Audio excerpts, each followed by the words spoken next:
começando mais um Na Trilha da Coragem, hoje com um convidado muito especial. Vou dizer quem ele é. Ele é conhecido como papai financeiro. É pai da Angelina, marido da Isabela, uma pessoa que eu admiro demais. Depois você vai saber que Isabela que eu estou falando.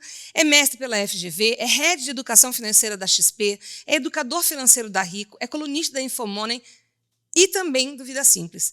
Nos mostra diariamente nas redes sociais dele como vencer a ansiedade financeira, valorizando o que é a verdadeira riqueza, segundo ele, que é a família. É autor de um best-seller, o livro Emoções Financeiras. Eu estou falando de Thiago Godoy. Ele é uma pessoa que vai te ajudar a mudar o paradigma sobre o que pensa e sente sobre dinheiro. E como as dicas de hoje, vamos todos tirar o pé da lama. Essa é a minha expectativa, minha esperança, porque também acabou o Réveillon, passou, acabou o Carnaval, o ano vai começar e a gente merece, não é, Thiago? Carla, que prazer estar aqui. Minha esposa é sua fã eu que sou de fã carteirinha, te adora. Eu Obrigado que sou pelo muito convite. fã. Eu fico muito feliz porque eu amo a Isabela Camargo, sua esposa. Ela é uma pessoa que faz ela tem muita referência na minha vida como pessoa, como profissional, de verdade, e ela me ajuda muito, me inspira muito. Eu fico feliz de estar na frente do marido dela, e eu estive no seu lançamento, a convite dela, onde você lançou esse livro, Emoções Financeiras, que é muito importante falar sobre isso hoje em dia. Meu filho tem 25 anos e já entende mais de finança do que eu tenho 55. Coisa boa, hein? E eu quero que você dê umas dicas pra gente aqui Já trouxe hoje. um livro para ele aqui, ó. Muito obrigada, Arthur. Vai chegar às suas mãos. Trouxe um novo livro para ele, então depois eu vou abrir aqui e escrever um dedicatório para Arthur. Por favor. E trouxe um amuleto para você, Carla. Lá no dia você não... Eu não tinha ainda o amuleto. Não, eu quero muito esse amuleto. Me conta um pouco sobre o que é esse amuleto. Esse amuleto é o seguinte, ele é até o símbolo do meu livro, né? Que resume um pouco da proposta aqui desse trabalho, que já é um livro, ele acaba sendo um resultado de um trabalho que vem sendo feito há bastante tempo. E o que significa esse amuleto e o que o livro fala? Assim, a nossa vida financeira, ela está muito além da questão financeira. Parece uma frase meio maluca. Não é. Eu te entendo. Mas ela é muito mais do que eu te entendo, porque as nossas crenças nos limitam. E o dinheiro está muito vinculado a muitas limitações, né? Por conta da nossa colonização, por conta de como a gente teve que superar vários desafios. A mulher começou a entrar no mercado de trabalho e também imagino que tudo isso influenciou as nossas vidas. Os nossos familiares nos trouxeram muitos ensinamentos e muitas crenças. Totalmente. E a gente agora tem que tratar de livrar de tudo isso. Muito obrigada. Estamos aqui com o Thiago Godoy. Mas olha, é o seguinte. Tô com muita expectativa. Bom, tenho 10 anos que estou nessa área especificamente e tive a oportunidade de rodar o Brasil nos primeiros 6 anos num projeto grande chamado Estratégia Nacional de Educação Financeira. Fui para escolas públicas desde o Rio Grande do Sul até o Amazonas. E o que você aprendeu mais com tudo isso? Mais do que ensinou? Então, aprendi muito que a questão financeira está dentro da maneira como a gente lida com a vida financeira. O dinheiro, ele é uma consequência, o dinheiro, ele é um sintoma. A maneira que a gente usa o dinheiro é uma somatória das coisas que a gente viveu, das expectativas que a gente tem e do que a gente se propõe para a nossa vida. Mas por que o brasileiro não sabe fazer conta direito, não sabe entender o que é juro composto? Por que o brasileiro não foi ensinado, Thiago? Eu queria entender por que isso não foi... Desde quando eu estava lá na minha escola, não me ensinaram isso para mim. Hoje, algumas escolas, nem todas, ensinam, né? Mas por quê? Eu nem vou falar brasileiro, porque se a gente for olhar outros países, é claro que o Brasil tem dificuldades na sua educação como um todo. O Brasil tem problemas infelizmente, ainda temos uma população que é pouco educada. Certo. Formal mesmo, falando de escola. Ir para a escola, estudar 12, 15 anos, que é o que tem que estudar mesmo, para você se formar como ser humano, como cidadão, como pessoa capaz de lidar com as questões da vida. Sim. Dentro dessas questões da educação está a alfabetização financeira. Sim. Ou seja, uma pessoa que não sabe o que é uma conta bancária, uma conta corrente, que ela não sabe o que é um juros no empréstimo, que ela não sabe o que é um rendimento num investimento, ela está à parte, né? Ela está distanciada do beabá da vida financeira, então ela é uma analfabeta financeira e ela vai ter dificuldade de lidar com isso, como é uma pessoa analfabeta que não consegue ler a placa do ônibus. Sim. Ela não consegue ver, por exemplo, o que é uma proposta de um banco, ela não sabe se ela está sendo enganada, se ela está entrando num bom negócio, né? Então ela acaba sofrendo consequente, né, na vida dela de forma, né, repetida. O brasileiro tem esse problema? Tem, mas o americano também tem. Se você for olhar hoje nos Estados Unidos, 15% da população só tem $1.000 separado para uma emergência. E no Brasil, mais ou menos? Muito menos. Não tem esse dado aqui no Brasil, muito menos. Hoje o brasileiro está 80% endividado. Sim. O que acontece? É que existe um ciclo aí, né, de crenças, de pensamentos, de comportamentos que a gente vai importando. É uma herança que a gente tem dos nossos pais, que vieram dos nossos avós, que vieram dos nossos bisavós. A gente acaba importando isso. A gente repete padrões Sim. de comportamento com dinheiro e a gente nos pergunta por que a gente está fazendo errado. Pergunta de milhões. Como é que você virou o jogo? A sua chave. Como é que você virou a sua chave? A sua. A minha chave foi sendo virada com o tempo. Eu não tive educação financeira em casa. Mas eu tive educação financeira em casa, como você também teve. Como todo mundo está aqui assistindo que teve. O que foi a educação financeira que eu tive? Eu vi como meus pais lidavam com o dinheiro. Então você, papai e mamãe, que está aí preocupado, não estou dando educação financeira para meu filho, você está dando. Se é certa ou é errada, a gente não sabe. Não, você tem toda a razão. Na verdade, não é uma educação, foram experiências, a gente fez nossos pais nos deram exemplos, positivos ou negativos. Portanto, é o mais importante. Tanto que o Arthur, meu filho, vai gostar muito dessa leitura, porque antes, quando ele já começou a trabalhar, entrou no mercado de trabalho, ele já contratou uma consultoria financeira para ele não passar tudo que eu passei. Fora que ele não vai ter a aposentadoria que eu tive pagando para o governo, porque se eu vou, né, se para mim já foi difícil, o que dirá para um menino de 25 anos, né? Exatamente. Mas eu não sei se eu eduquei bem ele, não. Então, intencionalmente ou não, tudo que a gente faz com o dinheiro acaba sendo um exemplo para os filhos. Fato. Meus pais, meu pai principalmente, era muito controlado com o dinheiro. Então eu nunca tive também, assim, uma normalização de endividamento. Porque quando você vê a pessoa endividada dentro de casa, você acha que é normal.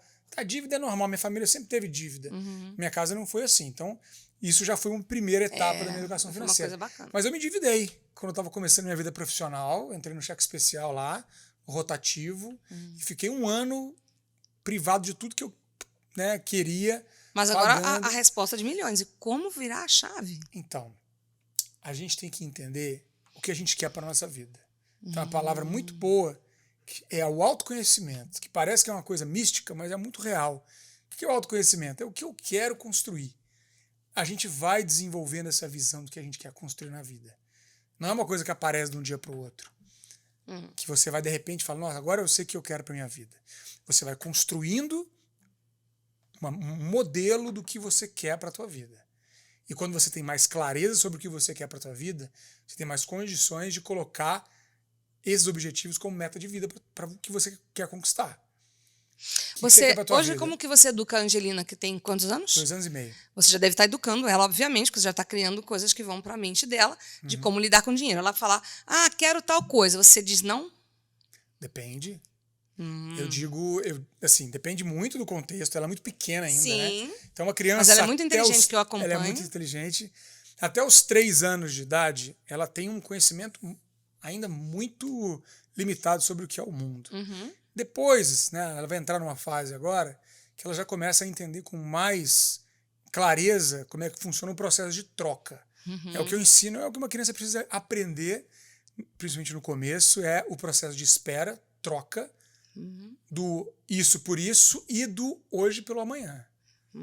O que você quer hoje é uma coisa, o que você pode querer amanhã é uma outra coisa. Uma criança de 3 anos tem muita dificuldade de ver isso. Mas isso é legal para quem está ouvindo a gente, assistindo a gente agora. Você ensinar desde criança a questão da troca e da espera. A espera é o mais importante. Tem um estudo que foi muito conhecido, chamado Teste do Marshmallow, feito pelo psicólogo americano Walter Mischel nos anos 70, a primeira vez. E ele basicamente testou a capacidade de espera nas crianças de 5 anos, que é quando elas estão construindo equipamento de espera.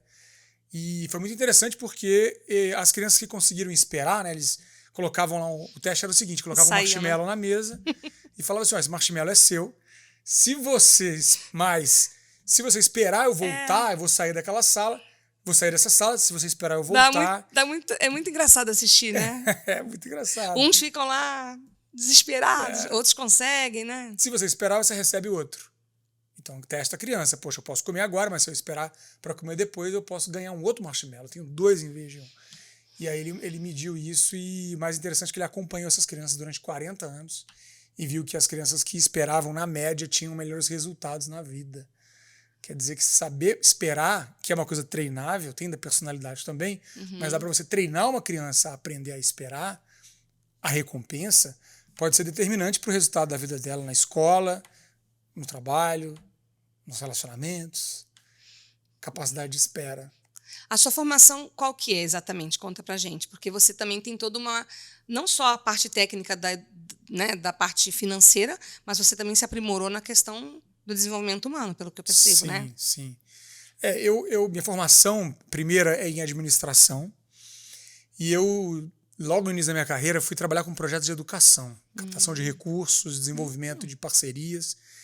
E eu caí na educação financeira, meio de paraquedas, e me apaixonei pelo assunto. Eu entendi que aquilo ali fazia sentido para escolas onde a gente atuou, lá na ENEF, na Estratégia Nacional, para mulheres de baixa renda. A gente fez um projeto grande com mulheres do Bolsa Família, para aposentados, para vários públicos.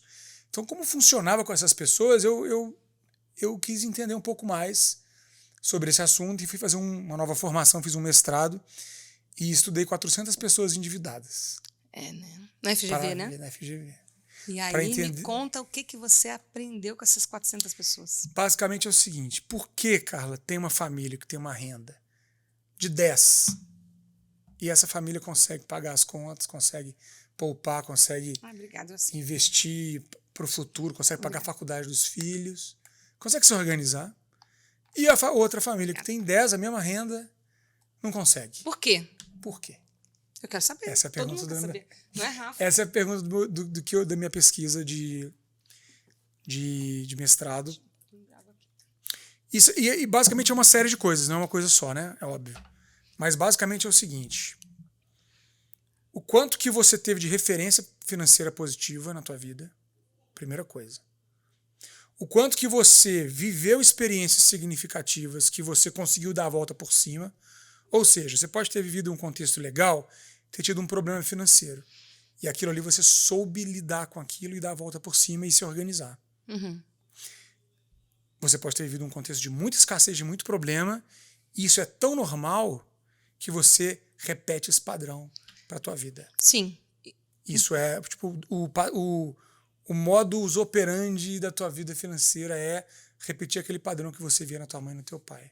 Sim. Que era caótico, que era desorganizado, que muitas vezes gerava briga.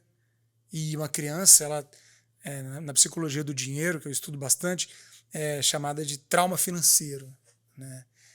Que em inglês eles chamam de financial scripts. São os scripts que o seu cérebro acaba gravando, você grava aquilo ali como um evento muito importante na tua vida, que pode ter sido uma separação dos seus pais por brigas financeiras, que pode ter sido uma falência da sua família, você estudava num colégio particular, de repente seu pai e sua mãe faliram, você teve que ir para uma escola pública, você viajava todos os anos para a praia, com a família, você de repente teve que viver num contexto de muita escassez, né, isso gerou um trauma em você. E como as pessoas que viveram isso, dessas 400 famílias, todo cidadão, todo brasileiro, como fazer virar o jogo, né? Essa que é a grande questão. Sim. O que você ensina pra gente, né? O sentimento mais forte presente numa família endividada, uma pessoa endividada, né? E ela vai refletir isso para a família dela, é a vergonha. É a vergonha. Caramba! É o sentimento de longe mais forte. E é muito triste você ver que tem famílias, muitas, na maioria, que estão endividadas e a pessoa ali que tomou a dívida, ela não tem coragem de contar a verdade para a família. Nossa! Às vezes ela não conta nada, ou seja, ninguém nem sabe o tamanho do problema, ou ela conta parcialmente. Você vai lá e na hora que você vai ver o problema é muito pior. É muito comum, né? Os antigos pais de família, quando eram demitidos, muitas vezes eles escondiam, né? Eu conheço essas histórias, que os pais chegavam em casa e não contavam para a mulher que perdeu o emprego, né? Por vergonha, né? Tem vergonha. Então, muitos se mataram, né? Antigamente tinha essa coisa também de se matar. Se matar, a gente viu no crash da Bolsa em Nova York em 2029. Sim. Na crise americana, em 2008, teve isso. Vai à falência e se mata. Tem uma questão muito do orgulho, né, do ego aí, que é ferido. Então, o primeiro passo é você falar do assunto. É você se abrir para falar do assunto de forma natural. É melhor você falar quando está tudo bem do que você falar quando está com problema. É melhor se preparar, se organizar Trazer esse assunto para a pauta da família. Trazer do dia a dia, é uma coisa comum, é uma coisa normal, que você precisa tratar como você trata de qualquer outra coisa. Criança tirou nota baixa? Tá bom, vamos falar disso. Tirou nota boa? Vamos falar disso também. Estamos conseguindo ganhar bem e realizar os sonhos? Vamos falar disso. Não estamos conseguindo? Vamos falar disso também. A vida é assim, a gente tem... a única certeza que a gente tem é da impermanência. Porque as coisas estão ruins, ok, vamos falar sobre isso, vai passar. As coisas estão maravilhosas, tá tudo certo. É um ditado, não se apegue também, porque vai passar. Agora tem uma pergunta horrível para você. Foi assim que você conquistou a Isabela? Como? Com esse teu conteúdo, né? Tudo isso. Vai passar, vamos trazer esse assunto para a pauta, vamos conversar. Dinheiro, você está falando da pauta do dinheiro? Dinheiro, Olha, é engraçado isso, porque a gente... Porque ela é jornalista.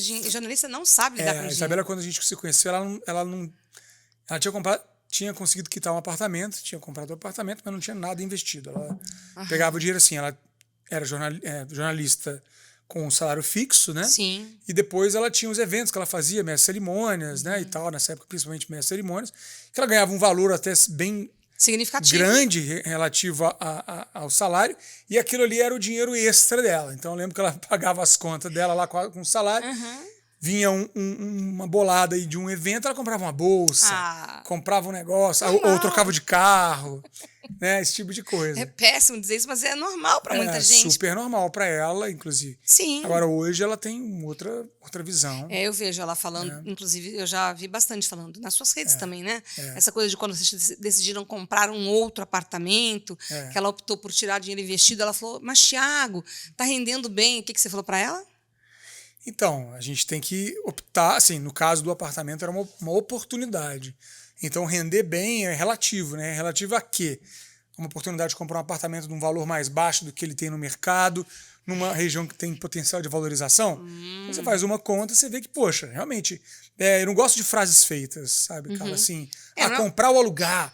Cara, depende da sua etapa de vida, depende do que você está buscando, da oportunidade do imóvel. Nesse caso nosso, um imóvel que está num valor mais baixo, uma região que vai valorizar ainda mais. Já pensou lá na frente, né? Então, daqui a 5, 10 anos, esse valor vai valer muito a pena ter investido, né? Então, tem várias variáveis que você vai ter que considerar.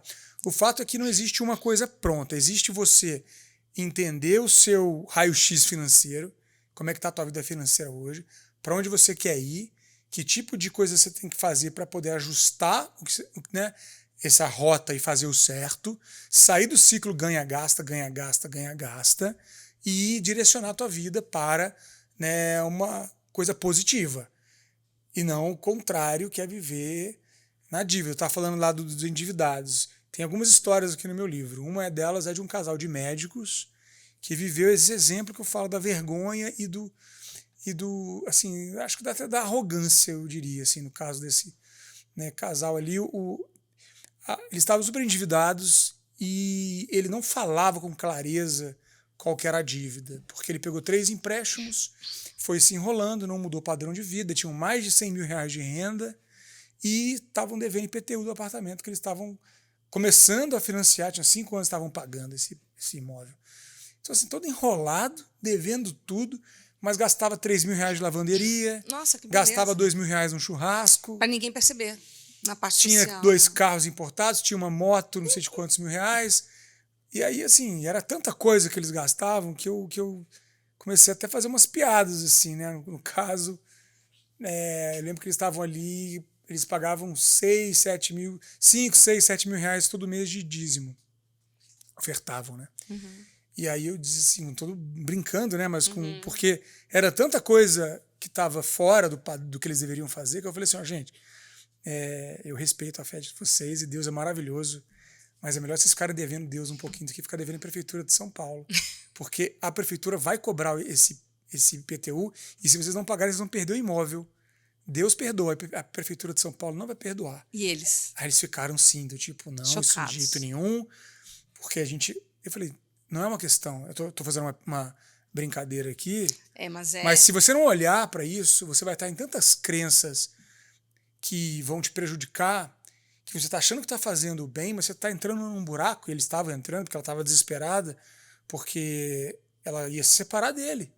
Porque imagina, você está devendo, não sabe nem aonde está o tamanho da dívida, ele não falava, ele escondia o tamanho da dívida. Eu peguei um trecho aqui do seu livro. O professor Burchell conduziu um estudo para entender o perfil de quem sofre de fobia financeira e descobriu que 20% dos 1.300 voluntários ouvidos evitava saber se a conta estava no vermelho, se ia entrar no cheque especial ou se o nome estava sujo na praça, por exemplo. E, então, ele nem é brasileiro, né, esse professor? Sim, isso é americano. Imagino que isso é uma coisa do ser humano, né? Existe uma coisa que ela é como se fosse uma 50 tons de cinza. De dívidas. De dívidas, dentro das dívidas, que é o seguinte, o ápice é o que a gente chama de fobia financeira. Isso é o cinza mais escuro ali, quase preto. Aquilo é a fobia financeira. O que é a fobia financeira? Você não olhar para a tua vida financeira em momento nenhum. Você não sabe quanto você ganha, você não sabe quanto você gasta, você não sabe quanto é o cartão de crédito, você não olha o extrato do cartão de crédito, você põe tudo no automático, você entrou em dívida, você nem viu, você recebe ligação do banco, você não vê, está devendo a conta de celular, a pessoa não está vendo a vida financeira. Esse é o extremo, tá? Entendi. Só para exemplificar aqui. Tem muita gente que faz isso.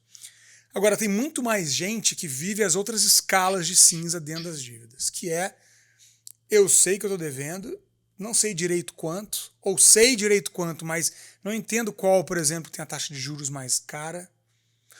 Sei a mais cara, mas eu não tenho um plano para negociar isso, eu vou continuar enrolando isso daqui.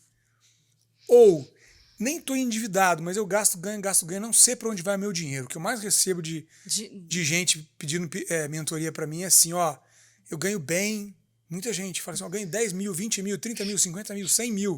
E meu dinheiro não... E eu não sei para onde vai meu dinheiro. E você responde o quê? Nós vamos fazer uma frase feita rapidinho, já que não dá para fazer uma mentoria personalizada para todo mundo que está assistindo. E aí, o que a gente fala? Você não está olhando para o seu dinheiro. Você não está olhando. Você está... E quem é rico hoje em dia? Porque você fala isso, né? Hoje ser rico, quem é rico de verdade hoje? Olha, é uma definição muito ampla. Sim. Mas eu assim, vejo que a questão do dinheiro, né? O rico é o que consegue ter uma vida equilibrada e que não precisa se desgastar de forma recorrente, incessantemente, para manter a vida dele rodando. Isso significa o quê? Exemplo, tem uma pessoa que tem uma renda baixa e ela consegue ser rica. Se ela tiver pagando as contas dela em dia, se ela estiver conseguindo formar uma reserva, se ela estiver conseguindo ter uma qualidade de vida, ela não precisa ter uma grande renda. Entendo. Tá? Agora, tem gente que tem renda alta e não tem qualidade de vida e não é rica? Muita gente. Tem muita gente que eu conheço, cara, nesses anos todos, que ganha bem, tem uma renda alta, tem coisas caras, mas é pobre. Você é pobre com coisas caras. Tem gente pobre que tem carro de 300 mil reais? Eu conheço um monte. Um monte de gente que é pobre que tem carro de 300 mil reais. E tem Por quê? Porque se ele amanhã ficar sem renda, ele tem que vender o carro, porque ele não tem nada fora o carro. Tem gente que tem carro popular e é rica? Eu conheço também. Eu que também tem conheci uma que tinha um carro popular. 3 milhões, 4 milhões, 5 milhões na conta e tem um carro de 50 mil reais. Eu conheço gente assim. Isso também conheço, mas é aquele que não quer dar pinta que é rico, né? Exatamente, porque é bem esperto esse aí, Esse é esperto. Porque o parente não vai pedir dinheiro, né? Não tem aquele povo atrás cobrando, querendo coisa. Na hora de dividir a conta. Quando que vê o carro importado, nossa, daí tá bem, né? Então vai dividir a conta, divide com todo mundo, anda com cartão simples, mas a conta tá cheia. Então, é uma dinâmica de você construir o seu futuro financeiro, ter uma reserva, ter um colchão de segurança e se blindar contra... E quem ainda guarda dinheiro em colchão, hein? Será que existe? Isso daí tá desatualizado. Eu conheço uma senhora que guarda. Coitada. Tem muito tempo que ela faz isso. Tá perdendo muito dinheiro. Assim. Tem gente que ainda usa poupança, gente. Aí perdeu pra... Você conta ou eu conto? Então... Porque a pessoa tá lascada, né? Tá. Porque a poupança rende muito menos que a taxa de juros, né, da economia. Para que serve a poupança hoje em dia? Posso saber? Olha, a poupança ela foi criada em 1861. Sim. 861. Dom Pedro II Sim, no criou. tempo do Império. E, bom, ela era uma maneira da pessoa acessar, Sim. Né, Só que o que acontece? As pessoas têm medo de sair da poupança, porque o pai investia na poupança, o avô investia na poupança. Aí você fala de um outro investimento, mas será que é seguro? E se o banco quebrar? Todo mundo fala Né? isso, né? E aí a poupança não, a poupança eu sei que não vai ter problema. Se você pegar na prática, é muito mais provável que a poupança tenha um problema, que ela quebre, do que o Tesouro Selic que está lá, que tem lastro, né, do Tesouro Nacional, que é o caixa forte do governo. Se o caixa forte quebrar aqui, o Tesouro Nacional quebrar, o banco já quebrou há muito tempo. Muito bom. Então, na prática, hoje o investimento mais seguro que a gente tem no Brasil são os títulos do Tesouro Direto, que é o programa do governo federal, do Tesouro Nacional, em parceria com a B3, que dá acesso a você emprestar dinheiro para o Tesouro, né, para o governo. E isso é muito seguro. É muito seguro, tem uma garantia soberana aí do governo. E eu vou te fazer uma pergunta. Por que você usa o seu, como sua marketing, papai financeiro? Quem é papai financeiro? Eu virei pai aos 39 anos. Da Angelina. Pai da Angelina. E isso deu essa chave foi a chave que mais virou na minha vida. E por que eu criei o papai financeiro? Porque me caiu uma ficha, me virou uma chave de que o maior momento da tua vida para você pensar em estruturar a sua vida financeira é nesse horizonte temporal entre o nascimento do seu filho e até ele completar 18 anos, vamos dizer assim, que é onde legalmente você é responsável por ele. Pode ser que ele seja independente antes, pode ser que ele não fique independente aos 18, mas você tem legalmente a responsabilidade como pai de ser o tutor, né, de ser o responsável jurídico, inclusive, de uma criança. É um momento ideal para você pensar em prazo. Porque quando você é solteiro, quando você não tá, ou você casou, não tem filho ainda, você tem menos compromisso com o futuro. Sei lá, vou viver o hoje, aqui tá tudo certo, o agora é o que importa. Quando você tem um filho, muda tudo. Eu tenho que pagar escola para essa criança. Eu tenho que, daqui a 18 anos, vai estar entrando na faculdade. Então, poxa, por que eu vou esperar daqui a 18 anos para pagar uma mensalidade numa faculdade? Né? Não sei se vai passar na federal, não sei se a federal vai ter. O curso que a pessoa quer, né? se é bem perto de ou casa. Ou se vai ser de graça a federal daqui a 20 anos. Também tem isso. Né? Então por que eu não vou me preparar agora para criar realmente um horizonte de investimento para meu filho estar bem daqui a 18 anos? Tem muitas pessoas que falam assim, eu não tive nada de mão beijada. Tem. Eu não vou dar nada, meu filho vai ter que correr atrás do dele. Não me fala essa Não vou investir pro meu filho, não. Por isso. Não, nem porque meu filho com 18 anos vai ter que cavar o dele. A minha mãe me deu um Chevette caindo aos pedaços, que abriu o porta-malas para ver o chão, só para não ter. Para saber o que é a vida. Eu queria morrer de raiva disso. Nossa. Mas olha, a gente tem que dar o melhor para os nossos filhos. Eu não acho que dar amor em demasia é mimar. Eu não acho que você buscar investir nele, não é ficar dando presente, roupa, tênis, coisa de marca. Isso daí eu acho que vai de cada pessoa, mas eu acho que aí você vai estar levando para uma coisa do consumo. Sim. Isso eu sou completamente contra. Criança não tem que ficar consumindo. Você tem que investir em experiências. Então, cara, se você puder pagar um intercâmbio para o seu filho, vai mudar a vida dele, com certeza. Além dele falar inglês, ele vai conhecer outra cultura, ele vai estar à frente. Então, investir num bom colégio, caramba, vai fazer a diferença da vida dele. Eu vejo muitos pais aí que o filho está na escola pública e o cara está andando com um carro importado. Não, então vamos... Aí você fala, mãe, desculpa, porque na verdade ela me botou 3, no bom colégio. Mil. Apesar do Chevette porcaria, ela me botou no bom colégio. Graças a Deus. Lá em casa também foi assim. Meu pai e minha mãe investiram na nossa educação. Mas é muito triste você ver, às vezes, um pai que não paga 2, 3 mil reais numa escola, mas está pagando 3 mil reais no financiamento de um carro. Para que ter um carro lá maneiro, para tirar uma onda.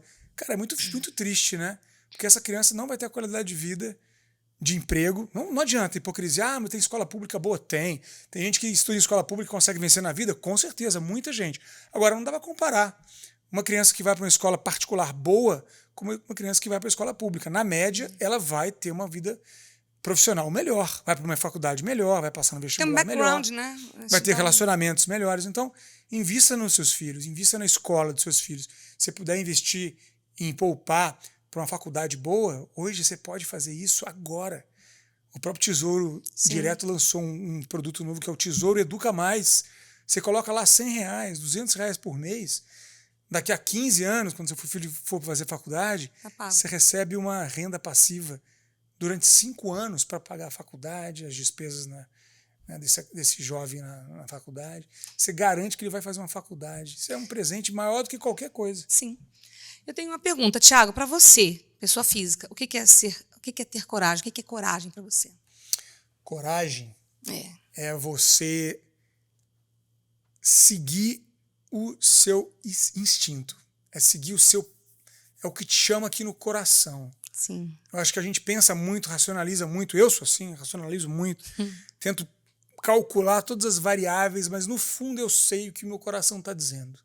E às vezes que eu segui meu coração, eu não me arrependi, porque eu tive várias decisões que mudaram a minha vida. Desde sair de Minas e ir morar no Rio de Janeiro, sair do Rio de Janeiro e vir morar em São Paulo, conhecer a minha esposa, me casar com ela, ter uma filha. Sim. Que mudou toda a sua trajetória. Criar um perfil no Instagram, tudo isso foram decisões do meu coração. Então, coragem para mim é sentir os chamados que o nosso coração, que a intuição que falam, né? Que é uma junção da emoção com o conhecimento, seguir isso e colocar de pé esses projetos que cada vez mais eu entendo que isso me dá todo o propósito de vida, né? Porque é além da questão financeira, além da questão profissional, é o propósito de você entregar realmente o mundo, né? Contribuir um pouco que seja para que o mundo esteja melhor quando você sai dele do que quando você entrou nele. Né? Gente, mas esse é o meu slogan também. Eu fiquei emocionada. Porque eu também falo isso, que eu gostaria de deixar o mundo melhor do que quando eu encontrei. E é dessa forma, usando a coragem, né? Que também é um objeto do meu trabalho. Que quando a gente usa a nossa essência, que a gente é um ser humano. Depois você vai obter o trabalho, o dinheiro, a família, os amigos, os trabalhos sociais, o voluntariado. Mas primeiro você tem que ser você mesmo, né? E as pessoas não entendem isso. E é por isso que acho que troca tudo, né? Que a pessoa inverte todos os valores e aí começa a ficar tudo muito difícil. Né? E essa coisa dos valores, a gente tem que voltar para isso. A gente está vivendo hoje um momento assim, onde tem muita informação, muita gente, muita visibilidade, muita ostentação. E a gente está perdendo essa coisa que é o mais importante, que é o porquê. Né? O porquê você está fazendo o que você está fazendo.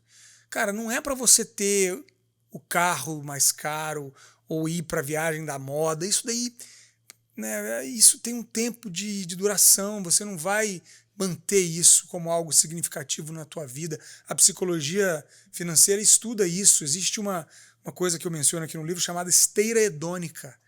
A esteira hedônica é muito simples. A gente se acostuma com as questões materiais e elas voltam em algum momento para a utilidade principal delas. Por exemplo, quando você tem um carro popular, um carro usado, um Chevette, que eu tive um Chevette também. Eu tive o meu primeiro carro, um Chevette. Eu também. Era anfíbio meu, porque ele nadava. Debaixo da água, né? Tudo, ele encarava tudo. Quando você tem um carro simples, você conquistou, caramba, o meu carro é simples, mas ele me leva de um lugar para o outro. Legal? Ótimo. Não está funcionando? Pronto.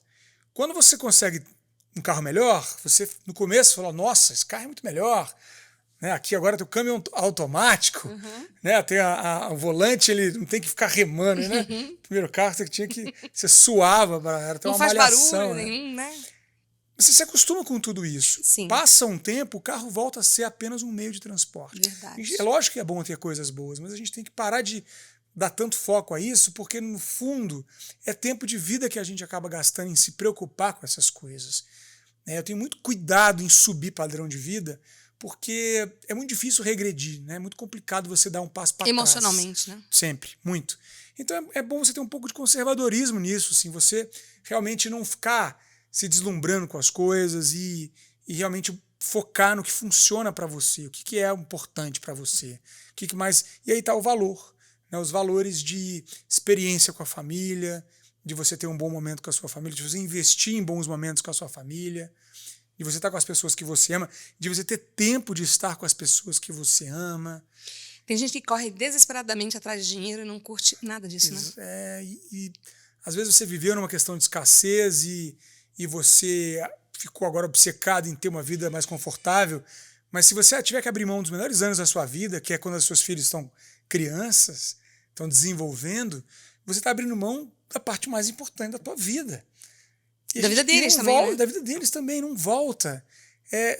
São 10 anos que os nossos filhos vão estar ali próximos da gente. 10, 12 anos. Depois eles vão querer com os amigos deles, vão querer fazer as coisas deles, né? E aí não é mais aquela coisa do papai e mamãe ali em casa com os filhos, né? E quem te deu o nome Papai Financeiro? De onde saiu? Quem te deu essa sugestão?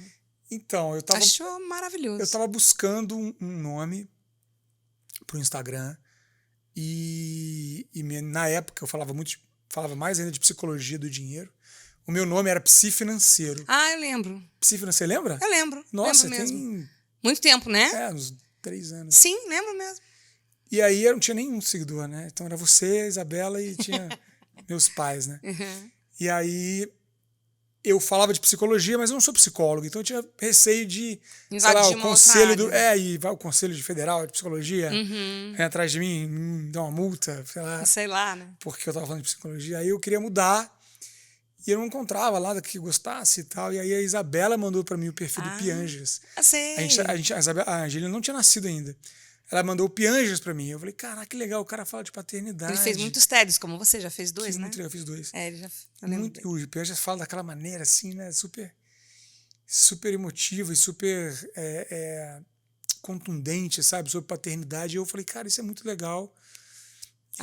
Eu vou ser pai, papai virou papai financeiro. Ele tem um livro que é Papai é Pop, né? Eu acho. Uhum. E aí, Psi Financeiro, Papai Financeiro, foi fácil mudar, né? É. Aí foi. E aí tem sido assim. E eu tô agora cada vez mais buscando falar mais sobre paternidade. Eu inclusive. vejo nas suas redes. A pessoa fala assim, você fala de dinheiro ou de paternidade? Falo das duas coisas. O que você quiser, né? Na verdade, se eu quiser, o perfil é meu. Você mas que manda no seu perfil. eu tô aprendendo a ser pai, né? E você, vou aprender Eu vi outro dia, sempre. você postou a Angelina no seu colo, você falava e ela repetia, achei muito lindo, muito bacana. Você dá umas dicas aqui que eu gosto, quero repercutir a respeito. Ó, acorde cedo, evite noticiário, ouça mais, não sofra com problemas imaginários, mantenha o foco no progresso e não na perfeição, esteja atento para enxergar a oportunidade onde todo mundo vê problema. Boa. Eu gostei maravilhosamente de toda essa sua fala. Vamos destrinchar, porque isso é uma coisa que eu estou aplicando na minha vida. Vamos Às vezes aplicar também, né? Essas frases de efeito, né, no Instagram, é bom a gente explicar, porque parece que é só uma frase ao Léo, né? Mas Sim. não é.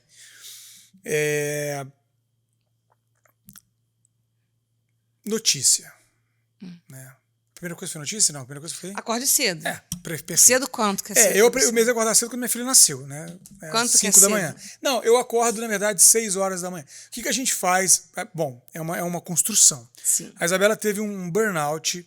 Eu lembro. Em 2018. Ela tinha uma agenda insana, porque ela ia de madrugada para a TV para começar o Hora 1, era 5 da manhã que começava. Então ela tinha que estar 4 horas na TV, acordava às 3 da manhã. Então essa era a agenda dela. Depois que tudo que aconteceu, a gente mudou nossa rotina, né? A gente começou a dormir às 10 e acordar às 6. Aí engravidamos, filho, aí aquela coisa da rotina de sono muito ruim, mas a gente manteve isso de tentar ir 9h30, 10 horas, 6. Então são 8 horas de sono, acordando 6 horas da manhã, por aí. Acordar cedo é muito bom porque você já começa teu dia com o sol. O Jota Nós, fala isso direto, seres humanos, somos feitos assim. O sol nos acordou durante toda a nossa história. Verdade, né? É verdade. Luz artificial é uma invenção muito recente. Tá. Então a gente tem um ciclo circadiano, né? A gente tem que acordar com o sol. Isso é o mais saudável. Tá. E esse papo de, tem gente que é mais da noite, tem controvérsias. Eu não sou da área da medicina, mas eu já li muita coisa sobre isso. Então, acordar com o sol é ideal. Tá. Então, a primeira coisa. Isso faz diferença para sua aprendizagem, para sua produtividade, para o seu humor. Então, beleza. Notícias. Cara, o noticiário só tem notícia ruim. Ponto. Meus amigos jornalistas, eu não sei nem o que falar. Ponto. Só tem notícia ruim, né, cara?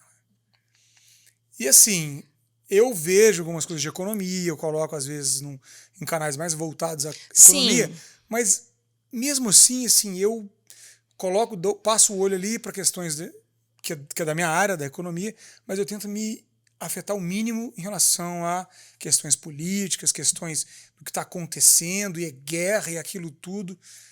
Cara, não me faz bem. Pode ser que tem Não, pra pessoas que não se ninguém, né? afetam, Pra mas pra mim ninguém não faz bem. Eu sempre falo, tô Eu- brincando, eu- mas eu sempre falo. eu tô- A gente tem que tomar cuidado com o que a gente absorve, né? Eu estou fazendo uma alienação consciente.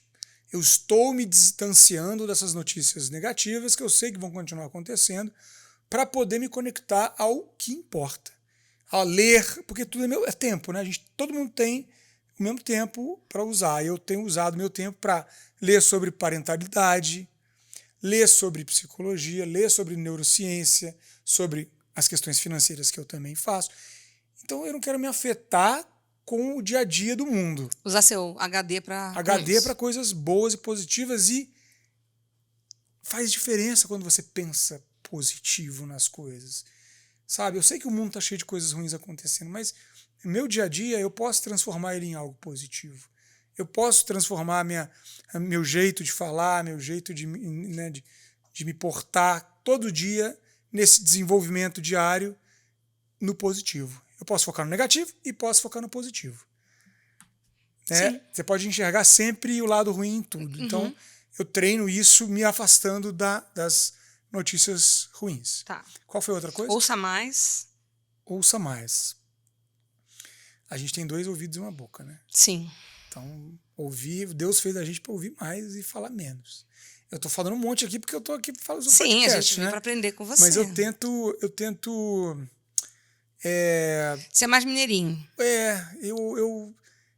eu falo muito num podcast desse porque eu tenho que falar, né? Sim. Mas eu não sou a pessoa que fala mais que tá na mesa. Assim. Que chega numa roda, num jantar e fica falando. Eu gosto de ouvir, porque eu acho que todo mundo tem uma coisa para partilhar, né? Sim. E às vezes a gente fala coisas sem pensar, a gente fala coisas só por falar. Então ter que falar, mas o silêncio é bom também. E a gente fala mais com o olhar do que com as palavras, né? Então eu tento ouvir mais e praticar a escuta, porque a comunicação ela é 80% você ouvir o outro. Porque quando você ouve o outro, você entende o que ele está querendo dizer, ouve de verdade. E você não está ali preparando uma resposta. Verdade. A gente vive muito isso, né? Tem. O cara está falando, você está pensando que você vai falar. Você não está nem ouvindo o que ele está falando. Escuta o que a pessoa está falando. É escutativa, né? Tá falando uma coisa que você nunca viu falar. Tem que ter humildade. Todo mundo tem uma coisa a acrescentar pra gente. Todo dia. Sim. Então isso é um treino. Tudo aqui é treino, tá? Eu não faço tudo isso o tempo inteiro. Eu tô treinando. Tanto que eu compartilhei e falei isso. Eu tenho tentado fazer isso na minha vida. Não, eu te entendo. Meu filho já tem 25 anos e às vezes ele fala, mãe, vai ler seu livro? Eu, tá. Devo estar já numa situação. Aí eu puxo o freio, vamos lá, né? Voltar a aquecer, a treinar, porque a gente realmente tem que estar sempre atento a tudo isso, porque o ego faz com que a gente deslize bastante, né? Isso. O ego é o nosso maior inimigo. Ele faz com que a gente deslize. Se a gente ficar desatento, ele domina tudo e a gente se lasca, né? Ele domina tudo e a gente toma decisões o tempo inteiro em volta do nosso umbigo. E a gente esquece que o mundo é muito mais do que o nosso umbigo. Somos 8 bilhões, imagina, a gente não é ninguém, né? Ninguém, mas ao mesmo tempo a gente é único. Sim, se a gente então, souber botar a nossa personalidade, né, na nossa vida, né? E eu vejo muito, cara, a coisa da entrega, sabe? Por que eu fui colocado onde eu estou? Por que eu percorri o caminho que eu percorri? O que eu tenho a acrescentar em relação a isso? E isso pode ser útil para muita gente. Então eu tenho tentado, mas para que eu faça o meu melhor, eu tenho que ter essa consciência que eu estou num caminho. E esse caminho não tem fim. Você não é o dono da verdade, Ele é um né? caminho. Eu estou me melhorando, estou aperfeiçoando, eu estou errando, eu estou todo dia cometendo. Eu tenho uma filha que me ensina todo dia. E só fica mais, cada dia, né? O passo de fase, né? Criança. Sim, então, cada dia é mais complexo. Então, se eu não tiver aberto a aprender com ela e vice-versa, eu vou estar tomando porrada todo dia, mais do que eu já tomo. Porque essa história de que pai, autoridade, de que não sei o que lá, que você tem que dizer as coisas. Gente, pelo amor de Deus, a gente está vivendo num mundo onde as pessoas são muito mais inteligentes do que elas eram há 30, 40, 50 anos. Esses dias eu falei sobre bater nos filhos, né? E deu muito o que falar esse post. Porque eu falei assim, olha, não tem nada que justifique você bater numa criança. Em ninguém. Em nada, né? Obviamente, né? Em nada. Mas é engraçado isso, né? Porque se você chegar num lugar e dar um soco na cara de um adulto, você vai ter um problema. Se você na rua bater num cachorro, as pessoas normalizam bater em criança e não normalizam bater em nada, né? Assim, bater em alguém é errado em todo lugar. Em criança pode, porque é o pai. Vieram vários pais falando assim, meu filho, eu faço o que eu quiser, eu bato, ele é meu filho. É uma correção, porque a Bíblia fala que você tem que corrigir com violência. Caramba, eu duvido que Deus falou isso, você tem que bater em alguém para poder corrigir. A violência é o último recurso. É o último recurso de quem não conseguiu fazer de outra maneira. Uhum. Se você está só usando a violência, você está sendo... Se você está usando a violência, você está sendo covarde. Sim. E preguiçoso, porque é claro que é mais difícil dialogar. É claro que é mais difícil negociar. Sim. Mas meu pai fez isso. Ou seu pai, sua mãe fizeram o que tinha na cabeça deles. Com o aprendizado lá que no eles que tinham eles numa outra tiveram, no realidade, repertório né? que eles tiveram. Isso foi o que eles tinham, que eles poderiam ter feito na época deles. Não quer dizer que você tem que fazer a mesma coisa. Então, a gente tem que evoluir, né? Outra questão. Não sofrer com problemas imaginários. Carla, 9 em cada 10 problemas que a gente tem na nossa cabeça não vão acontecer. Isso é pesquisa. Saiu recentemente. A gente pensa em 10 coisas que podem dar errado. O tempo inteiro está pensando em coisas erradas. 9 não vão acontecer. Uma talvez aconteça. Então a gente fica se preocupando, gastando energia, gastando tempo. Gastando em coisas que nem sequer vão se concretizar. Espaço na mente. É manter o foco no progresso e não na perfeição. A gente melhorar, é entender que você era de um jeito, se compara com o antes. Como é que você era antes? Antes eu era assim. Pô, você está melhor antes? Você está melhor hoje do que você era antes? Tô. É isso que você tem que se pautar. A tua melhoria. Não tem como comparar. A gente enlouquece. Comparar você com o outro lá que você está vendo no Instagram, que você nem sabe o que ele está fazendo. Está mostrando só o que ele quer para você. Então, assim, vamos parar de comparar. Se compare com você mesmo e progrida. E essa é maravilhosa. Esteja atento para enxergar oportunidades onde todo mundo vê problema. Por isso que você está aqui para falar que oportunidade é tudo, né? Oportunidade é tudo. A gente tem que olhar a vida com essa mentalidade de crescimento que eu aprendi com a Carol Dweck, né? Ela fala brilhantemente isso.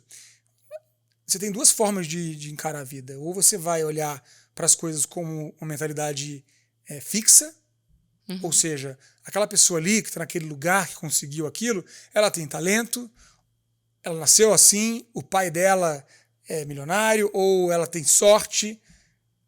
Isso é a mentalidade fixa. Mentalidade de crescimento é assim. Ela chegou ali porque ela aprendeu o caminho. E é um caminho que ela conseguiu e eu consigo também. É claro que não é para ser raso e dizer, todo mundo pode. Não, mas é modelar, chegar, né? Mas dá para você percorrer um caminho de desenvolvimento e tá cada dia melhor. Como é que você faz isso? Entendendo que você erra, admitindo que você vai sempre aprender o resto da sua vida, se você quiser, estiver aberto para isso, e você vai ter que se adaptar às condições que vão mudar o tempo inteiro. As condições mudam o tempo inteiro. A gente tem que ter... É a condição que o Harari fala, o Yuval Harari, fala que foi onde o ser humano conseguiu triunfar. Chama adaptabilidade. O ser humano não é o mais forte de todos. Ele era caçado, ele era morto. O que ele conseguiu é cooperar entre si. Isso multiplicou a força dele, né? O ser humano coopera em coletivo, mas não apenas isso, porque tem vários animais que cooperam em coletivo. O ser humano conseguiu criar uma narrativa ao longo do tempo, de uma geração para outra, e principalmente o ser humano conseguiu ser muito adaptável antes disso tudo. Ele come de tudo, ele vive em qualquer clima, ele consegue se adaptar ao deserto, ao frio, ao calor, a lugares úmidos, a florestas equatoriais, a altitude na montanha. Tem populações que vivem no mar, inclusive, em ilhas ali na Polinésia, que vivem, né, em barcos há milhares de anos, vivem em pequenas embarcações, vivendo da pesca. O ser humano come carne, o ser humano come raízes, o ser humano come, né, frutas, legumes, tudo. Então ele é muito adaptável. Então a característica que vai fazer você chegar num outro patamar é ser adaptável. Entendi. Eu estou ouvindo mais do que eu estou falando, porque você fala muito bem, eu estou muito impactada com tantas coisas. E eu acho que o brasileiro precisa ouvir, né? Mais para poder aprender tudo que você, por exemplo, está querendo transmitir. Porque se a gente já viu que deu tanto errado em tanto tempo de história, a gente viu que tem alguma coisa que a gente precisa mudar urgentemente, principalmente no que diz a respeito às finanças, né? Que interfere na conjuntura familiar, interfere na sua vida até o fim dela, porque você traz aquela crença da sua infância. Então, não é uma coisa pontual, é uma coisa muito grande. E se você não vai resolver no cerne da questão, você não se adaptar ou não se propuser a aprender, você está lascado, né? Sim, e você tem uma oportunidade de construir valor num prazo mais longo, que é o que as pessoas não querem ouvir. Se você falar assim, cara, tempo, né? tem muita gente que assim, eu estou nesse campo há muito tempo, eu pretendo ficar enquanto Deus me permitir. Mas assim, eu tenho muita responsabilidade com o que eu falo. Daria mais cortes, daria mais engajamento eu falar uma coisa do tipo assim, olha, esse livro aqui ensina você a ganhar 1 milhão em 3 meses. Como eu vejo pessoas fazendo aí, fique rico. Cara, volta aí alguém para falar que ficou rico com um livro desse. Assim, o ponto não é esse. Eu te ensino a criar valor para você e para tua família no longo prazo. Tem aquele livro Pai Rico, Pai Pobre. Tem. Você pode ser um pai pobre e seu filho pode ser rico. Pai pobre e rico, filho rico. Porque se você constrói durante o tempo, você não vai mudar de vida em 6 meses, em 1 ano. Mas você pode ir melhorando a tua vida daqui a 5, 10, 15 anos, na hora que seu filho estiver na faculdade, você já está em outro patamar, você inclusive já consegue se aposentar e teu filho vai ter um encaminhamento para que a família dele seja muito melhor que a sua. Você quer proporcionar isso para a tua família? É o que eu falo muito hoje, sabe? Trabalhe para o seu bem-estar, mas olhe para a tua família, para os teus filhos, porque eles têm sim condições de ir para um outro nível que você não alcançou. Eu só vou te colocar agora numa situação difícil, Pode colocar. mas não é para... É porque eu quero ouvir mesmo o que você tem a dizer. Porque a gente está num lugar onde fica muito confortável você falar, economize um pouco do seu dinheiro, guarde, você fala, nossa, eu podia ter feito isso. Ou não viaje para não sei onde, vai aqui para um lugar mais... Né, você falou, não use o FGTS para viajar, você já falou isso, que eu já li. Então, a gente pode viajar. Agora, se a gente falar para aquela pessoa que provavelmente precisa mais do que muitos de nós, que ela tem um salário mínimo michuruca, ela tem que cuidar de vários filhos, ela tem que pegar muitos ônibus, ela tem que fazer muitos sacrifícios. E como é que eu vou dizer para essa pessoa economize? Existe uma barreira que ela vai para o mínimo necessário para uma vida confortável. Isso é óbvio que é relativo, mas não dá para você dizer para uma pessoa que ganha salário mínimo que ela vai economizar. O que a pessoa pode fazer? Ela pode investir no tempo de qualidade com os filhos dela para que ela garanta. Porque, por exemplo, ela não consegue dar uma educação particular para os filhos dela. Não tem jeito. Não, impossível. Bom, ela colocou na escola pública que tem ali dentro Perto de casa. O que uma pessoa dessa pode fazer para ajudar a família dela? Tentar estar próximo da educação dos filhos dela. E o que é isso? É estar junto na hora, se ela, né, o tempo possível, no fim de semana, o que seja, ela está junto na hora de fazer a tarefa. Mesmo que ela não saiba o conteúdo, ela esteja próxima. Todos os estudos mostram a família que se aproxima da escola, o filho tem uma qualidade infinitamente superior de educação. Você vai na reunião de pais, você vai no conselho da escola, você vai na escola, conhece a professora desse menino, conhece os amigos lá da escola, entende se ele está indo bem, como é que ele tá, como é que ele se comporta. Seja interessado, interessada em estar o mais próximo possível da educação do seu filho. Pode ser numa escola ruim, mas se você estiver lá, a chance do seu filho ir melhor nas notas, na escola, progredir é maior. Não custa nenhum real isso, custa dedicação, tempo e proximidade. Foco, né? Se aproxime do seu filho na educação dele, incentive a leitura, incentive a educação. Vejo, infelizmente, claro, são famílias que precisam de qualquer R$10 a mais fazem a diferença, mas que não apoiam a educação porque o jovem ali, ainda mais quando vai para o ensino médio, poderia estar trabalhando tempo integral, trazendo mais comida para dentro de casa. Eu entendo isso, eu vi isso quando a gente trabalhou com Bolsa Família, famílias de baixíssima renda. Mas quando você consegue direcionar minimamente a sua renda para pagar os custos mínimos da família e consegue dar um pouco de atenção e incentivar o seu filho a estudar o máximo possível, estar próximo, não é só falar, é estar ali. Vou fazer o dever? Como é que é o dever? Vamos lá, deixa eu tentar te ajudar aqui. Isso dá outra visão para a família. E uma segunda coisa que eu também vejo que funciona, é claro que vai depender muito da condição da família, mas que eu tenho visto acontecendo aí muito, é a família buscar gerar alguma renda extra no tempo mínimo que sobra. Dá para fazer isso? É difícil? É. Mas dá para fazer? Dá para fazer. Eu já falei isso para em vários palestras e coisas que eu fui. Agora, de novo, é claro, tá cansado, tá trabalhando, né? O casal tá trabalhando, às vezes a família, todo mundo tá trabalhando ali, se matando de trabalhar para conseguir comer. Então, é muita hipocrisia para mim, que nunca não passei fome, não sei o que é isso, né? Falar alguma coisa dessa. Mas o que eu diria é isso, tente estar próximo do seu filho, porque aí você está dando um pouco mais de chance dele ter uma condição de estudar que você não teve e ter um futuro um pouco melhor do que você teve, né? E tem um momento do podcast em que eu faço uma brincadeira que é tirar uma mensagem desse baralho, nem sei o nome disso aqui que eu comprei. E eu vou pedir para tirar, vou tirar e ver o que vai aparecer aqui para você.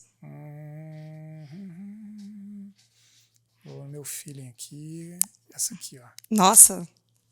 Tchan, tchan, tchan, tchan. Uau. Olha isso, pode mostrar? Claro! Olha isso daqui. Caraca, sempre funciona isso aqui. É muito louco. Uau!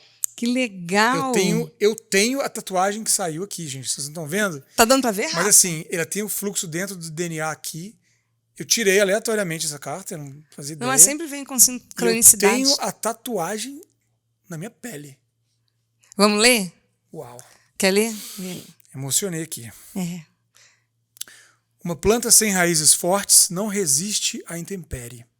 Assim somos nós. Precisamos estar enraizados, cuidados com amor e vigilância constante. O momento é de nutrir suas raízes espirituais através de uma conexão profunda com o que condiz com a sua alma. Caraca. Caraca, hein? Eu fiquei emocionada também. Eu tava na dúvida, como é que eu falo? Nossa, para um economista, né? O cara que fala de Mas eu falo, olha, por que eu fiz essa tatuagem? Por quê? A história dela é o seguinte. Eu estava trabalhando já com educação financeira, mas eu estava alocado dentro desse projeto da Estratégia Nacional de Educação Financeira, dentro da Federação Brasileira de Bancos, FRABAN. Tem problema. E eu saí do Rio, de um outro contexto. No Rio de Janeiro tinha uma outra... Né, trabalhava em Laranjeiras, um projeto bem diferente. E eu vi que eu estava dentro de um contexto ali muito diferente. Me acostumo, eu sou bem adaptável, mas um contexto muito diferente na forma de vestir, na forma de se portar. E aí eu falei, cara, eu preciso me reconectar com uma coisa de raiz. Nossa. Que é propósito, que é... E aí eu gosto muito do Da Vinci, né? E ele tem o desenho, não é... O Homem Vitruviano não é do Da Vinci, né? Mas o Da Vinci fez o desenho mais famoso do Homem Vitruviano, que mostra a perfeição humana, né? E eu acredito que a perfeição ela é imperfeita. Então, o humano, vamos dizer assim, ele é o ápice do que a gente pode considerar da evolução. Nós somos um presente onde a gente pode cuidar das raízes, a gente pode cuidar do ecossistema, mas a gente pode destruir também esse ecossistema se a gente não se cuidar. Então eu acho que o ser humano, né, tem uma grande responsabilidade aqui nesse planeta, e a gente, para conseguir fazer essas coisas rodarem direito, a gente tem que se conectar com a raiz, com a essência. Onde está a nossa essência? Onde está o mais importante? É isso que eu falo na questão financeira. O que é o mais importante? O que é ser prioridade? O que é prioridade para você? Eu não vou saber qual que é a sua raiz, mas você tem que encontrar ela, porque é ela que vai te dar o norte, assim, o que para você é o mais importante. Porque senão fica esse papo de você tem que economizar aqui, economizar ali. Não! Quando você sabe o que você quer, que é o Receita importante, pronta não existe. Né? Você vai dar foco naquilo. E aquilo que vai ser o que vai mudar a tua vida, porque é a tua essência. E a essência é o que mais lindo a gente tem, Sim. A nossa impressão no mundo. É. Quanto mais a gente conhece a nossa essência, mais a gente direciona a nossa vida para o que importa. Eu tenho uma passagem aqui no livro que eu quero só... Vai aí. Você vai ter que talvez editar, porque eu não sei se eu vou achar de primeira. Não faz mal. Você não edita nada? Nada. Não, posso editar, mas vamos lá. Vai sempre dar certo. Procurando ela, não lembra a página. Não, mas sempre vai. Sempre funciona, você vai achar rápido. Enquanto isso, eu vou Vou te falar uma coisa, a minha palestra chama Ter Coragem é Ter Sucesso. Como eu te disse, ter coragem é usar a nossa essência, né? E quando a gente usa a nossa essência, a gente obviamente chega ao sucesso. Seja lá, sucesso não é só ter sucesso como a gente imagina ver as pessoas na rede social, coisa que o valha, né? Qual que é o seu signo, Thiago? Escorpião. Aqui achei. É claro, escorpião. Tchan, tchan, tchan, tchan. Vai, bora. Ó. Quanto mais eu me conheço, mais tenho certeza do que eu quero e menos vou me importar com as opiniões e expectativas alheias, com os modelos de vida e padrões estabelecidos pela sociedade. Os meus esforços são mais direcionados, meus recursos mais bem aproveitados e o meu dinheiro é usado de forma mais inteligente. A maneira como eu avalio uma compra, um investimento ou uma perda financeira é aperfeiçoada. Quando busco meu autoconhecimento, eu deixo as questões sutis fazerem parte das minhas decisões. Eu vou além da racionalidade. Como eu disse antes, acreditamos que somos seres racionais, mas isso não é verdade. O autoconhecimento, que é a primeira etapa do que eu trabalho aqui, é o mais importante, porque é o que vai te dar condições de escolher. Se a gente não olhar para o autoconhecimento, a gente vai escolher perante as expectativas do outro, dos padrões do outro. Por que você compra a calça tal, a bolsa tal, o carro tal? Por que você faz isso? Você está repetindo alguma coisa ou realmente você quer? A gente não se questiona isso, a gente só se cobra em ter. Aí eu preciso, nossa, como assim? Eu já tenho 40 anos e não tenho um carro importado? Como assim eu já tenho tal coisa e não fiz tal coisa, ou não comprei tal coisa, ou não tenho relógio tal, ou não tenho... Isso vai depender muito do contexto da classe social que você viveu, né? E só vai variar mesmo o preço das coisas, porque você pode ter... Mas nenhuma pessoa que tem uma condição financeira bem mais limitada, ela vai ficar nessa autocobrança também. Ela quer aquela calça jeans que a outra tem, que é bacana, né? E às vezes a gente está se pautando em um padrão de vida de uma outra pessoa ali na frente e que, pô, você precisa disso? Será que não é uma decisão ruim ou uma decisão boa? Entendi. Qual é a sua prioridade? Você quer ver teus filhos na faculdade? Você quer fazer uma viagem legal, uma experiência legal com a tua família? Então prioriza isso, que é o que vai te dar mais orgulho quando você conquistar. Não é à toa que eu estou aqui com o Thiago Godoy, que tem esse livro que eu recomendo. Todo mundo, nem quem sou eu para recomendar, né? Você já falou por si só, nesse tempo todo que a gente está conversando, já deve ter cativado muita gente, porque você fala realmente diferente. Você fala com o coração, você fala com a sua essência, né? E isso faz toda a diferença. Como você falou, você não está falando coisas bonitas porque você fazer um corte para o Instagram. Você está falando coisas que você acha que serão úteis para quem está te ouvindo, para quem está te vendo, né? E que pode mudar a vida de alguém. E isso é muito tocante, é muito bacana. E eu fico muito feliz de ter trazido você para essa trilha, a trilha da coragem, porque esse também é o meu propósito, né? Então, quando a gente traz pessoas conectadas, é que eu acho que as coisas se reverberam e se amplificam e podem ser úteis para o outro também, que é para isso que a gente está aqui, como você falou no começo, que também é o que eu costumo falar, né? A gente está aqui para deixar o mundo melhor do que quando a gente o encontrou, né? E eu vou agora estou começando a encerrar, e eu hoje estou começando uma parceria com uma pessoa muito querida, que é uma amiga, que é a Karen, e a Karen, ela apostou na Trilha da Coragem, é uma pessoa que eu levei lá o meu projeto, e ela me apostou, e ela é dessa empresa chamada Salsa, uma empresa de beachwear. E hoje eu trouxe através da Salsa, que é uma empresa que eu gosto. Ela já me deu uns presentes. É presente? É para você. Uau, é obrigado. Você. Posso abrir aqui? Deve abrir, espero que você goste. Nossa, é uma empresa muito bacana. Que lindo esse boné. De uma pessoa Olha. muito amiga. Tem um negócio que eu deixei aqui. Ah, tudo bem, aqui, ó. Olha. Acaba meu cabeção? Eu acredito que sim, porque o material dela é muito bacana. E é regulável. Regulável? E é uma empresa que aposta em produtos com estamparia colecionável. Presente. Que legal, obrigado. E acessível, um preço acessível. E a Gosto. Karen trabalha com a família, com a filha dela, que também faz o marketing dessa empresa. E uma jovem, e uma pessoa que eu acredito que, por apostar num tema como esse, é muito valoroso. Que legal. Nossa, lindo, hein? É para você ir para a praia, gastar seu dinheiro. Caraca! Olha isso. Lindo, diferente, sunga. É, sunga. Caramba, se ficar grande lindo. ou pequena, depois você fala com ela, comigo. Não, acho que é isso mesmo. Ela estudou você, ela olhou suas redes sociais. Olha só, obrigado. Muito obrigado. E parabéns pelo negócio. Obrigada. Pela marca, pela parceria. Tem que dar valor, né? A quem aposta na gente. Legal, muito legal. Adorei mesmo. Feliz. Vou usar. E obrigada, Thiago, por você ter estado aqui nessa trilha com a gente, por você ter Você nem sabia que eu era amiga da Isabela quando eu te convidei, não é verdade? Primeira vez, não. Não. Você veio sem saber que eu era Claro. amiga da sua esposa, uma pessoa que eu admiro muito. Isso para mim foi muito valoroso, muito bacana. E eu fiquei muito grata, porque eu já te acompanho há bastante tempo, por eu saber quem é a Angelina, saber quando a Isabela engravidou, quando ela estava. Nem te conhecia, eu também a conhecia. Então, saber o quanto você foi importante para a vida dela, para mim isso não tem valor, como você falou, não tem muito valor. Não é uma coisa que você possa mensurar, tem muito valor para mim. Você ter aceito, estar aqui, me ensinado bastante, ensinado a gente a questões que não adianta você fazer coisas regras prontas, que isso não vai funcionar. A gente tem que customizar a nossa felicidade, né? Isso, excelente, adorei.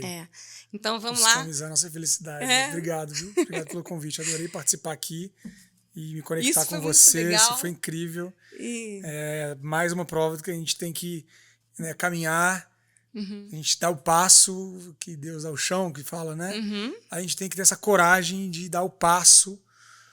Tem uma analogia muito interessante do trapezista. Não sei se você já ouviu falar. Não, conta. Conta a história que o trapezista, quando ele está num trapézio, ele vai para o próximo trapézio.